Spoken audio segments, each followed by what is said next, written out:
شروع اللہ کا نام لے کر جو بڑا مہربان نہایت رحم والا ہے۔ الف لام میم۔ کیا لوگ یہ خیال کیے ہوئے ہیں کہ صرف یہ کہنے سے کہ ہم ایمان لے آئے چھوڑ دیے جائیں گے اور ان کی آزمائش نہیں کی جائے گی؟ اور جو لوگ ان سے پہلے ہو چکے ہیں ہم نے ان کو بھی آزمایا تھا اور ان کو بھی آزمائیں گے، سو اللہ ان کو ضرور معلوم کرے گا جو اپنے ایمان میں سچے ہیں اور ان کو بھی جو جھوٹے ہیں۔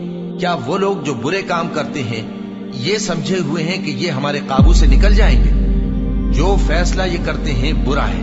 جو شخص اللہ کی ملاقات کی امید رکھتا ہو تو اللہ کا مقرر کیا ہوا وقت ضرور آنے والا ہے، اور وہ سننے والا ہے، جاننے والا ہے۔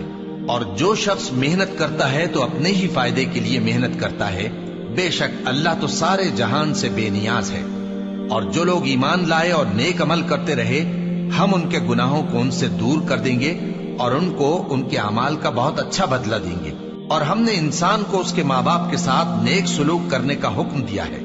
اے مخاطب، اگر تیرے ماں باپ تجھے مجبور کریں کہ تو میرے ساتھ کسی کو شریک بنائے جس کی حقیقت کی تجھے واقفیت نہیں تو ان کا کہا نہ مانیو۔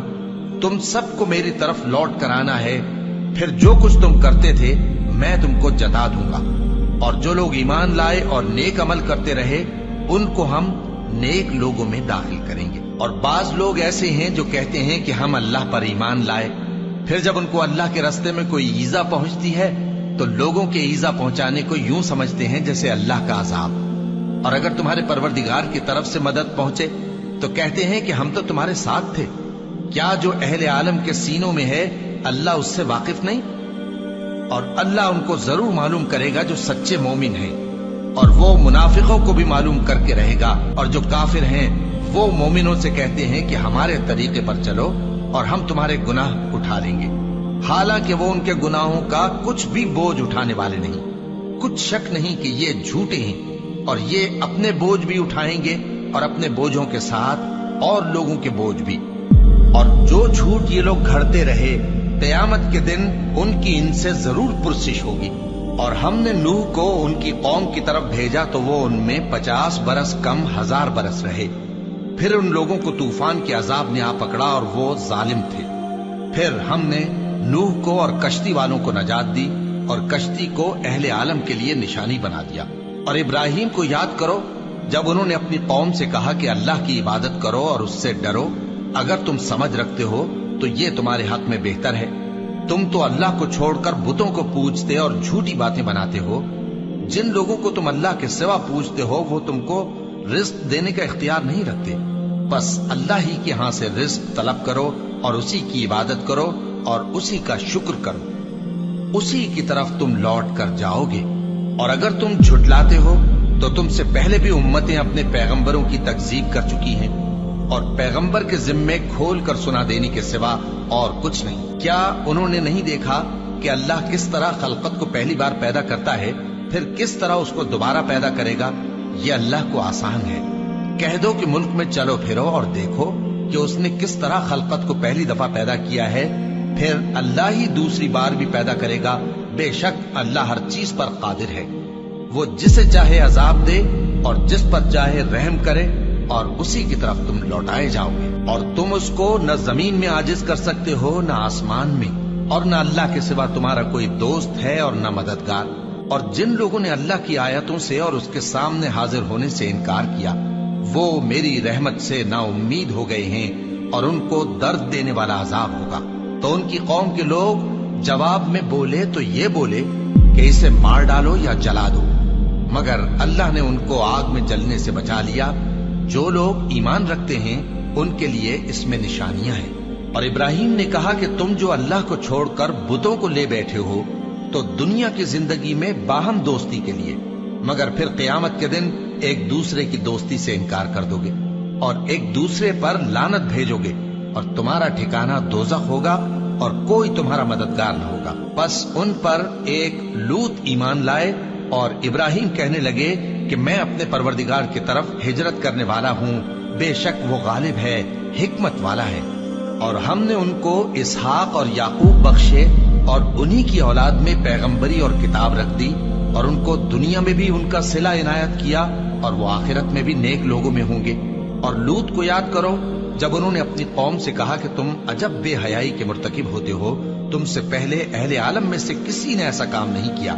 کیا تم مردوں کی طرف مائل ہوتے اور رہزنی کرتے ہو اور اپنی مجلسوں میں ناپسندیدہ کام کرتے ہو؟ تو ان کی قوم کے لوگ جواب میں بولے تو یہ بولے کہ اگر تم سچے ہو تو ہم پر عذاب لے آؤ۔ لوط نے کہا کہ اے میرے پروردگار، ان مفسد لوگوں کے مقابلے میں مجھے نصرت عنایت فرما۔ اور جب ہمارے فرشتے ابراہیم کے پاس خوشی کی خبر لے کر آئے تو کہنے لگے کہ ہم اس بستی کے لوگوں کو ہلاک کر دینے والے ہیں کہ یہاں کے رہنے والے نافرمان ہیں۔ ابراہیم نے کہا کہ اس میں تو لوط بھی ہیں۔ وہ کہنے لگے کہ جو لوگ یہاں رہتے ہیں ہمیں سب معلوم ہے، ہم ان کو اور ان کے گھر والوں کو بچا لیں گے بجز ان کی بیوی کے کہ وہ پیچھے رہنے والوں میں ہوگی۔ اور جب ہمارے فرشتے لوط کے پاس آئے تو وہ ان کی وجہ سے ناخوش اور تنگ دل ہوئے۔ فرشتوں نے کہا کچھ خوف نہ کیجیے اور نہ رنج کیجیے، ہم آپ کو اور آپ کے گھر والوں کو بچا لیں گے مگر آپ کی بیوی کے پیچھے رہنے والوں میں ہوگی۔ ہم اس بستی کے رہنے والوں پر اس سبب سے کہ یہ بد کرداری کرتے رہے ہیں آسمان سے عذاب نازل کرنے والے ہیں، اور ہم نے سمجھنے والے لوگوں کے لیے اس بستی کی ایک کھلی نشانی چھوڑ دی۔ اور مدین کی طرف ان کے بھائی شعیب کو بھیجا تو انہوں نے کہا اے قوم، اللہ کی عبادت کرو اور روز آخر کے آنے کی امید رکھو اور ملک میں فساد نہ مچاؤ، مگر انہوں نے ان کو جھوٹا سمجھا، سو ان کو زلزلے کے عذاب نے آ پکڑا اور وہ اپنے گھروں میں اوندھے پڑے رہ گئے۔ اور عاد اور سمود کو بھی ہم نے ہلاک کر دیا، چنانچہ ان کے ویران گھر تمہاری آنکھوں کے سامنے ہیں۔ اور شیطان نے ان کے اعمال ان کو آراستہ کر دکھائے اور ان کو سیدھے رستے سے روک دیا، حالانکہ وہ دیکھنے والے لوگ تھے۔ اور قارون اور فرعون اور حامان کو بھی ہلاک کر دیا، اور ان کے پاس موسیٰ کھلی نشانیاں لے کر آئے تو وہ ملک میں مغرور ہو گئے، اور وہ ہمارے قابو سے نکل جانے والے نہ تھے، تو ہم نے سب کو ان کے گناہوں کے سبب پکڑ لیا۔ سو ان میں کچھ تو ایسے تھے جن پر ہم نے پتھروں کا مے برسایا، اور کچھ ایسے تھے جن کو چنگھاڑ نے آ پکڑا، اور کچھ ایسے تھے جن کو ہم نے زمین میں دھسا دیا، اور کچھ ایسے تھے جن کو غرق کر دیا۔ اور اللہ ایسا نہ تھا کہ ان پر ظلم کرتا، لیکن وہی اپنے آپ پر ظلم کرتے تھے۔ جن لوگوں نے اللہ کے سوا اوروں کو کارساز بنا رکھا ہے، ان کی مثال مکڑی کی سی ہے کہ وہ بھی ایک طرح کا گھر بناتی ہے، اور کچھ شک نہیں کہ تمام گھروں سے کمزور مکڑی کا گھر ہے۔ کاش یہ اس بات کو جانتے، یہ جس چیز کو اللہ کے سوا پکارتے ہیں خواہ وہ کچھ ہی ہو، اللہ اسے جانتا ہے اور وہ غالب ہے، حکمت والا ہے۔ اور یہ مثالیں ہم لوگوں کے سمجھانے کے لیے بیان کرتے ہیں، اور اسے تو اہل دانش ہی سمجھتے ہیں۔ اللہ نے آسمانوں اور زمین کو حکمت کے ساتھ پیدا کیا ہے، کچھ شک نہیں کہ ایمان والوں کے لیے اس میں نشانی ہے۔ اے نبی، یہ کتاب جو تمہاری طرف وحی کی گئی ہے اس کو پڑھا کرو اور نماز کے پابند رہو، کچھ شک نہیں کہ نماز بے حیائی اور بری باتوں سے روکتی ہے، اور اللہ کا ذکر سب سے بڑا ہے، اور جو کچھ تم کرتے ہو اللہ اسے جانتا ہے۔ اور اہل کتاب سے بحث نہ کرو مگر ایسے طریق سے کہ نہایت اچھا ہو، ہاں جو ان میں سے بے انصافی کریں ان کے ساتھ اسی طرح مجادلہ کرو، اور کہہ دو کہ جو کتاب ہم پر اتری اور جو کتابیں تم پر اتری ہم سب پر ایمان رکھتے ہیں، اور ہمارا اور تمہارا معبود ایک ہی ہے، اور ہم اسی کے فرما بردار ہیں۔ اور اسی طرح ہم نے تمہاری طرف کتاب اتاری ہے تو جن لوگوں کو ہم نے کتابیں دی تھیں وہ اس پر ایمان لے آتے ہیں، اور بعض ان مشرک لوگوں میں سے بھی اس پر ایمان لے آتے ہیں، اور ہماری آیتوں سے وہی انکار کرتے ہیں جو ہیں ہی کافر۔ اور تم اس سے پہلے کوئی کتاب نہیں پڑھتے تھے اور نہ اسے اپنے ہاتھ سے لکھ ہی سکتے تھے، ایسا ہوتا تو اہل باطل ضرور شک کرتے، بلکہ یہ روشن آیتیں ہیں جن لوگوں کو علم دیا گیا ہے ان کے سینوں میں محفوظ، اور ہماری آیتوں سے وہی لوگ انکار کرتے ہیں جو بے انصاف ہیں۔ اور کافر کہتے ہیں کہ اس پر اس کے پروردگار کی طرف سے نشانیاں کیوں نازل نہیں ہوئی؟ کہہ دو کہ نشانیاں تو اللہ ہی کے پاس ہیں، اور میں تو کھلم کھلا خبردار کرنے والا ہوں۔ کیا ان لوگوں کے لیے یہ کافی نہیں کہ ہم نے تم پر کتاب نازل کی جو ان کو پڑھ کر سنائی جاتی ہے؟